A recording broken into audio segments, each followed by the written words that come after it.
ഒരു എഗ്ഗ് വെച്ച് ഒരു കേക്ക് ഉണ്ടാക്കിയാലോ? അതും ഓവണും ബീറ്ററും ഒന്നുമില്ലാതെ നല്ല പഞ്ഞി പോലുള്ളൊരു കേക്ക് എങ്ങനെ ഉണ്ടാവും? മിക്സിയുടെ ജാറിലേക്ക് ഒരു കപ്പ് പഞ്ചസാര ചേർത്ത് പൊടിച്ചെടുക്കുക. എന്നിട്ട് അതിലേക്ക് തന്നെ ഒരു മുട്ട പൊട്ടിച്ചേക്കുക.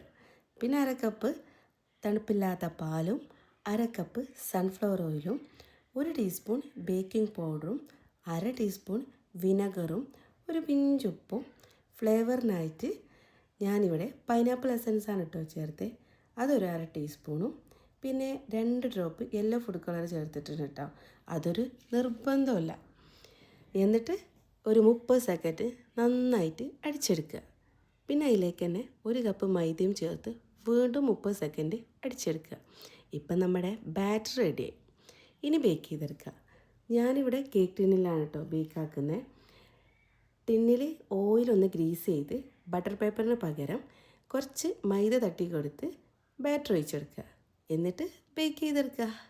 നിങ്ങൾക്ക് വേണമെങ്കിൽ ഡയറക്റ്റ് പാനിൽ വെച്ചോ കുക്കറിലോ ഓവനിലോ എങ്ങനെ വേണേലും ബേക്ക് ചെയ്തെടുക്കുക. ഒരു 35 to 40 മിനിറ്റിനുള്ളിൽ ബേക്കായി കിട്ടും. ഗ്യാസ് സ്റ്റോപ്പിലാണെങ്കിൽ ലോ ടു മീഡിയം ഫ്ലെയിമിൽ ആക്കണേ. പിന്നെ ഫ്ലേവറിനായിട്ട് നിങ്ങൾക്ക് എന്ത് എസൻസ് വേണമെങ്കിലും യൂസ് ആക്കാം കേട്ടോ.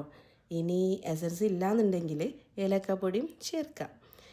പിന്നെന്താ, ചൂടാറിയതിന് ശേഷം കട്ട് ചെയ്ത് കഴിക്കുക. ഇത്രയേ ഉള്ളൂ. നല്ല ടേസ്റ്റ് ഉണ്ട് കേട്ടോ.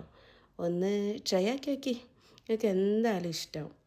പിന്നെ ഉണ്ടാക്കാൻ നല്ല ഈസി ആയതുകൊണ്ട് തന്നെ നമുക്ക് എപ്പോൾ വേണമെങ്കിലും ഉണ്ടാക്കിയെടുക്കുക.